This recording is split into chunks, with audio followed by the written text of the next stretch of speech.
Hola, bienvenidos a Intervalos de Confianza, parte 2. Coincidentalmente tiene que ver con dos muestras. Vamos a ver intervalos de confianza para la diferencia de medias.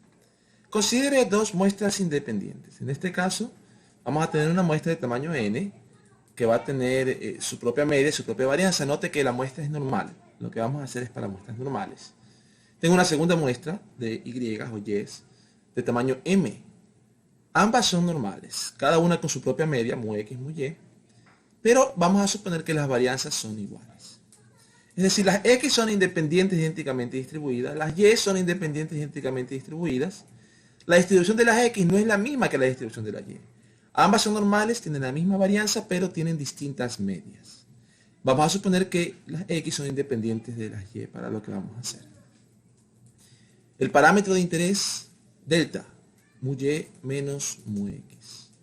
Por ejemplo, quizás estoy probando dos marcas de materia prima y quizás pruebo la materia prima en varias muestras de procesos, de un proceso industrial, y quiero ver cuánta merma producen. Y quizás me interesa saber cuál produce más merma, ¿no? Por ejemplo, si delta es positivo, querría decir que las de y producen más merma, y si delta es negativo, las de x producen más merma, ¿verdad? Suponemos que las varianzas son iguales. El estimador de esta diferencia delta sería d, y d va a ser la diferencia de y barra y x barra. Note que he puesto aquí minúsculas indicando que estos son ya los valores observados a partir de la muestra. Un estimador de sigma cuadrado, en este caso es s cuadrado. Note que no es exactamente igual al típico, sino que tenemos que tomar en cuenta el hecho de que tenemos dos medias, x barra y y barra. Entonces tendríamos a los xy le tendríamos que restar x barra, a los y le tendríamos que restar y barra. Hacemos la sumatoria en ambas muestras y la división aquí para la estimación de s cuadrado es para n más m menos 2. El asunto se da porque los grados de libertad de este es n menos 1, de este es m menos 1. Al sumar los grados de libertad se divide para n más m menos 2. Este tiene como valor esperado de este s cuadrado es el sigma cuadrado, la verdadera varianza. Es un estimador insesgado. Si divido para n más m menos 1 o para n más m, no me queda insesgado. Una forma más fácil de escribir este estimador es la que está acá a la derecha. Note usted que tenemos un promedio ponderado entre las dos varianzas, sx cuadrado y sy cuadrado. La ponderación es con n menos 1 sobre m más n menos 2 y m menos 1 sobre m más n menos 2. Es decir, el que tiene un mayor tamaño de muestra será una mejor estimación y por ende recibe mayor ponderación. Al ser un promedio ponderado, los dos ponderadores suman a 1, va a dar un valor intermedio entre los dos, pero más cercano al que tiene mayor tamaño de muestra. Entonces, bajo estas condiciones, muestras normales, varianzas iguales, muestras independientes, un intervalo de confianza para la diferencia de medias es la diferencia de medias observadas más menos. Aquí entra la t sub alfa medios, m más n menos 2 grados de libertad, s, pero es esta s conjunta que hemos calculado, basada en las dos s individuales, por la raíz de 1 más m más 1 sobre m más 1 sobre m. ¿Sí? ¿Se acuerdan que normalmente teníamos s sobre raíz de n? Bueno, en dos muestras tendríamos s por raíz de 1 sobre m más 1 sobre m. ¿Ok? Aquí hay un pequeño ejemplo. Vamos a suponer que tenemos una muestra de 20 hombres y 14 mujeres. Son dos poblaciones diferentes. Vamos a medir la estatura en cada una. Obviamente podemos suponer que los hombres tienen una estatura media y las mujeres tienen otra estatura media. Vamos a suponer que las varianzas son iguales. Las estaturas de la muestra de 20 hombres me salió 172 centímetros, con una varianza de 64, es decir, una desviación estándar de 8 centímetros. Y las estaturas de las mujeres me salió en promedio 163 centímetros, con una varianza muestral de 58. Entonces, primero, cuando tengo una muestra así, debo de calcular la varianza conjunta. La varianza conjunta es un promedio ponderado entre 64 y 58, En este caso ya da 61.56. 61.56 está más cerca a 64.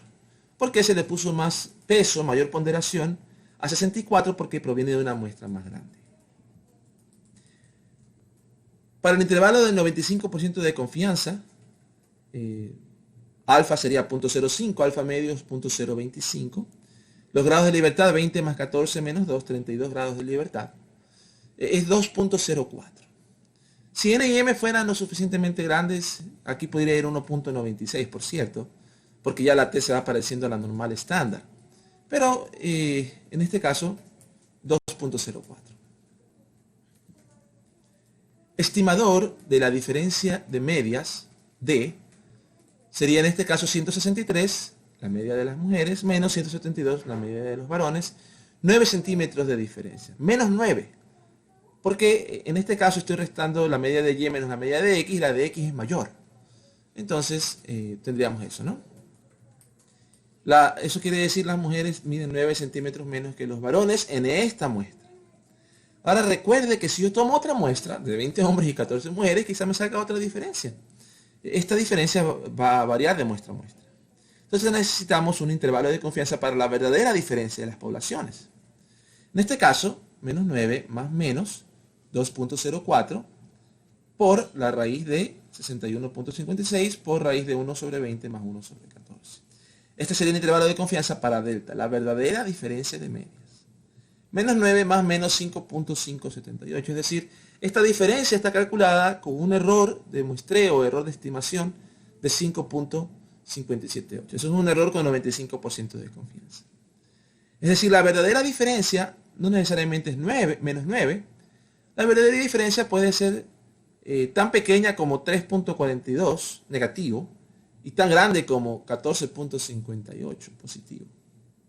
Entonces, un dato interesante de este intervalo es que no contiene al cero.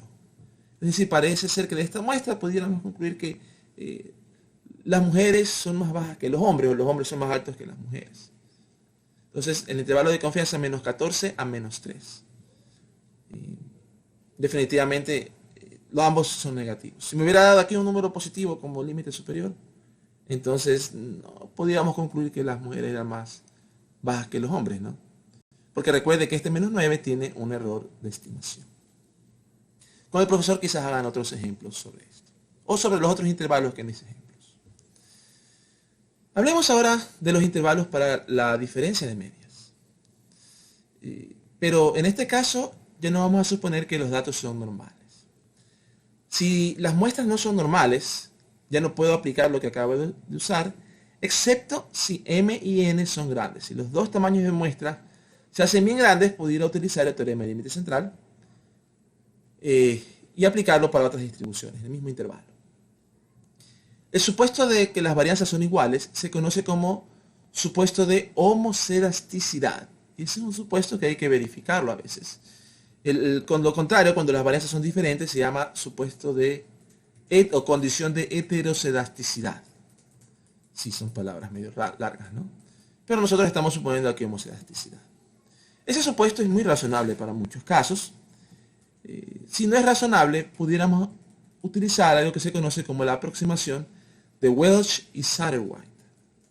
Esta aproximación, cuando las varianzas no son iguales, el problema es que esta distribuida no queda una distribución T, que es una distribución más extraña. Y en ese caso se puede aproximar con una T, en el caso normal, cuando N y M son medianamente grandes, pero quedan unos grados de libertad en función de la varianza Sx cuadrado, Sy cuadrado, también medio extraños. No es T realmente. Ustedes pueden investigar sobre esa aproximación cuando las varianzas son distintas. Su profesor quizás le pueda dar a eso o ejemplos de cómo hacer esto en R. Ahora, volvamos otra vez, muestra normal. Tenemos dos muestras, dos normales, con diferentes medias. Esta vez voy a suponer que tengo dos varianzas, es decir, cada población tiene su propia varianza. Ahora, hay un resultado estadístico, se puede probar derivándolo matemáticamente, que me dice que la razón entre S cuadrado sub Y y la verdadera varianza sigma cuadrado sub Y dividida para la razón entre s cuadrado sub x y sigma cuadrado sub x, sigue una distribución que se conoce como f de Fisher. La distribución f tiene dos grados de libertad. Los primeros m-1 se llaman los grados de libertad del numerador y los segundos n-1 se llaman grados de libertad del denominador. Estos grados de libertad nos ayudan a determinar cómo encontrar valores en la tabla para intervalos de confianza. Otra vez sus profesores les enseñarán cómo utilizar las tablas F o cómo encontrar los cuantiles en R. El intervalo de confianza basado en este resultado de la distribución F, intervalo de confianza para la razón de varianzas, es sigma sub y cuadrado sobre sigma sub x cuadrado, tiene el valor sy cuadrado sobre sx cuadrado, pero a la izquierda y derecha, pero note que hay diferentes cuantiles aquí de la f. Tengo f alfa medios a la izquierda en el denominador y f1 menos alfa medios a la derecha en el denominador. Se puede poner en el numerador intercambiando grados de libertad, intercambiando aquí el cuantil por ciertas propiedades de la f. Otra vez su profesor les podrá dar esa parte. Y también les dará un ejemplo sobre cómo hacer intervalos de confianza para la razón de varianzas. Por cierto, si ese intervalo de confianza contiene a 1, es razonable que las varianzas sean iguales, ¿no? Si no contiene a 1, si el intervalo de confianza para esta razón, por ejemplo, dice que la razón está entre 2 y 3, quiere decir que la varianza de y es más grande que la de x, ¿verdad? O si me sale que la razón está entre punto 4 y punto 7, quiere decir que la varianza de y es más pequeña que la de x. Entonces el intervalo de confianza contiene a 1, quería decir que las dos varianzas son iguales. Hablemos ahora de otro tema. Intervalos para muestras pareadas. Se toma una muestra y se realizan dos mediciones en cada individuo. No tenemos ahora dos muestras, sino que tenemos una sola muestra. Por ejemplo, medimos la presión arterial sistólica de una persona justo antes de tomar cierto medicamento y una hora después. Estamos hablando de que si tomo una muestra de 10 personas, esa es la muestra, pero a cada persona la mido dos veces.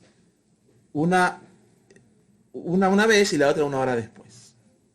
Entonces son dos mediciones a la misma persona. Otro ejemplo, calculo la estatura de un joven a los 14 años y a los 15 años. Yo tengo una muestra de 20 jóvenes, es una sola muestra, pero estoy teniendo dos mediciones por cada elemento de la muestra. Ahora, en este caso tenemos una sola muestra de tamaño n, pero en cada elemento, en cada observación, tomo dos mediciones, x1, y1, x2, y2, hasta xn y sub n.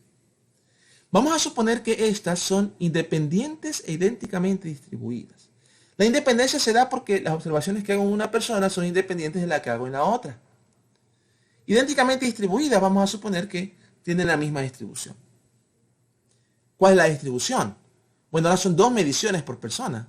Entonces es una distribución que se conoce como la normal bivariante o normal bivariada. La normal bivariada tiene un vector de parámetros que se llama el vector de medias, la media de x y la media de y. Y tiene una matriz de varianzas y covarianzas, donde tiene la varianza de x, la varianza de y la covarianza. Son tres parámetros más. Ahora, existe una covarianza que pudiera ser 0, pero generalmente x y y no son independientes. ¿Se acuerda que antes teníamos dos muestras donde eran independientes las dos muestras? Aquí x y y no son independientes. Por ejemplo, si una persona a los 14 años era alta, lo más probable es que a los 15 años siga siendo alta. Su estatura haya subido, sí, pero sigue siendo alta. Si una persona a los 14 años era baja, quizás a los 15 años sigue siendo baja. Aunque puede sí haber subido, de 14 a 15 se sube la estatura, pero hay una relación. A mayor el uno, mayor el otro. Pudiera ser también una relación inversa, si tuviéramos una covarianza negativa, a mayor el uno, menor el otro. Pero no son independientes. No podemos hallar el intervalo de confianza que usamos antes, porque no hay independencia, pero sí podemos hacer un intervalo para la diferencia de medias. ¿Qué es lo que vamos a hacer?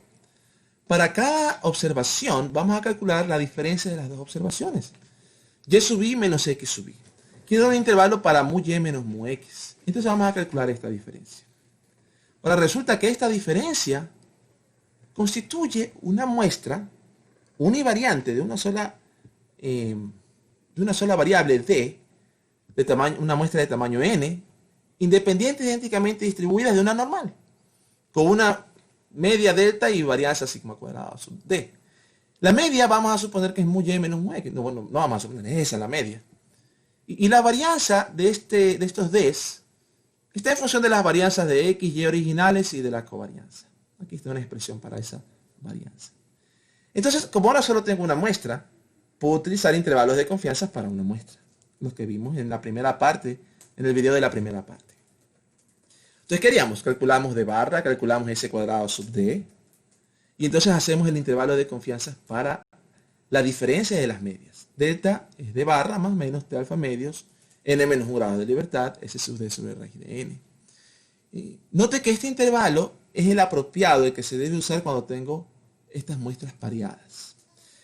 No puedo utilizar este intervalo si tengo dos muestras independientes. Porque no hay forma de parear la una observación, el x1 con cuál corresponde, y1 y y2 con cuál. Tendría que ser muestras en un mismo individuo, muestras que de alguna manera las puedo parear. ¿Sí?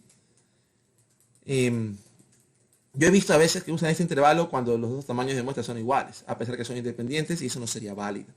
Ahí perdería puntos en un examen por eso, pero también pudiera llegar a conclusiones erróneas en la vida real. Su profesor hará ejemplos de eso. Veamos los intervalos para las diferencias de proporciones. Vamos a suponer que tenemos dos muestras independientes. Tenemos m Bernoullis, cuya suma es binomial, con parámetro m, tamaño de muestra es m, y probabilidad de éxito P sub x. Si tenemos también n Bernoullis con probabilidad de éxito P sub y, y la suma de esas Bernoullis le vamos a llamar y, sería binomial también. Entonces tenemos las dos binomiales, x y y. Obviamente la estimación de la probabilidad de éxito para los x sería el número de éxitos dividido por el tamaño de muestra. Y lo mismo sucede con la probabilidad de éxito para y. Ese sería como el x barra y el y barra. De intervalo de confianza, sin embargo, tenemos que tomar en cuenta que la varianza de la binomial está dada por p por 1 menos p. En este caso tendríamos ese valor para los x y para los y. Este sería el intervalo de confianza en el caso de que quiero saber la diferencia de dos proporciones de dos muestras independientes. Recuerden aquí este punto, es importante, dos muestras tienen que ser independientes. Supongamos que voy a probar químicos para deshacerme de la cigatoca negra. Y lo voy a hacer en dos muestras de plantas de banano. Los unos, en una parte de la finca, aplico uno de los químicos, quizás la muestra M, a lo mejor se lo aplico a 10 plantas, y el de acá a lo mejor se lo aplico a 12 plantas. N, ¿no? ¿Por qué no escoger tamaños de muestras iguales? Usualmente se escogen tamaños de muestras iguales. Sin embargo, a veces en el proceso es posible que, por ejemplo, la planta le vino una vaca, le pegó y se murió y no la puede luego ver si es que se desarrolló la cigatoca negra o si el químico fue efectivo, ¿no? Entonces a veces terminamos con muestras un poquito diferentes. Pero bueno, en todo caso, este sería el intervalo de confianza para la diferencia de proporciones si es que las dos muestras son independientes. Por ejemplo, pudiera ver si es que quizás si los dos químicos, estoy experimentando con dos químicos, quiero ver cuál mata más al hongo de la cigatoca negra, ¿no? Sin hacerle daño a la planta. Quizás ambos maten iguales, quizás el intervalo contenga en la diferencia el 0, y podría ser que mejor escoja por precio, ¿no? Pero si el uno es mejor que el otro, pudiera ya hacer evaluaciones económicas. ¿Qué pasa cuando las proporciones no son independientes? Vamos a suponer que tenemos una muestra multinomial de tamaño n. Pondré un ejemplo con elecciones. Vamos a suponer que vamos a hacer unas elecciones y tenemos la probabilidad P sub x, probabilidad de votar por el candidato A. En este caso, probabilidad de éxito sería votar por el candidato A. Tendré P sub y, probabilidad de votar por el candidato B. Pero tengo una sola muestra. En la una sola muestra quiero ver quiénes van a votar por el A y quiénes van a votar por el B. Vamos a definir la probabilidad de no votar por ninguno de los dos candidatos. 1 menos PX menos PY. Otro candidato, nulo, blanco, etc. Ahora, en este caso, tenemos lo que se conoce como muestreo multinomial. Cada elemento de la muestra lo voy a clasificar en tres clases. Candidato A, candidato B, ninguno de los dos. En este muestreo multinomial X y Y serían una distribución multinomial con parámetros n, px y py. A algunos les gusta poner aquí la tercera variable z, que son los que no van a votar por ninguno de los dos, lo cual estaría bien, pero realmente esa variable z siempre es igual a n menos x menos y. Realmente son un éxito 2, es una distribución conjunta en dos variables. Tenemos dos probabilidades de éxito, éxito 1 y éxito 2, por así decirlo, y tenemos el fracaso que está acá. Ahora, en este caso, x y y no son independientes. ¿Por qué razón? Porque estamos hablando de una misma muestra clasificando a las personas.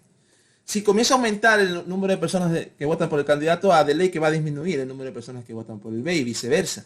De hecho, X y Y tienen una covarianza negativa.